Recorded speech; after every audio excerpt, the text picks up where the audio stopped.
अस्सलाम वालेकुम dear parents, कैसे हैं आप? उम्मीद करती हूँ बिल्कुल खैरियत से होंगे। आज आपके बच्चे ने क्लास में अलामते ज़ेर के बारे में पढ़ा है और बच्चे ने मुकम्मल तौर पर क्लास में मुख्तलिफ एक्टिविटीज़ के ज़रिए अलामते ज़ेर के ज़रिए हरूफ तहज्जी में आवाज़ की तब्दीली की पहचान की है। इसके बाद उसने नए अल्फाज बनाने सीखे और जुमलों की पहचान की है।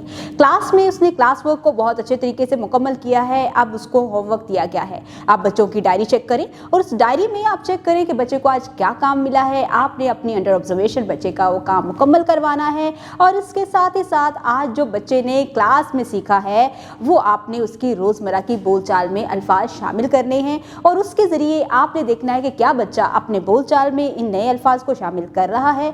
इसके अलावा आप बच्चों को इन अल्फाज के इस्तेमाल से कोई नई कहानी सुना सकते हैं। बच्चों के साथ एक अच्छा रिलेशन बिल्ड करें, बच्चों की स्टडी में मुकम्मल इन्वॉल्वमेंट को शो करें ताकि आप तमाम एक्टिविटीज़ मुकम्मल कर सकें जो कि बच्चे की बेसिक नीड है। उम्मीद करती हूँ आपने आज की इस वीडियो से बहुत कुछ सीखा होगा। मज़ीद सीखने और जानने के लिए हमारे साथ रहिएगा। मिलते हैं अगली वीडियो में, तब तक के लिए अल्लाह हाफिज़।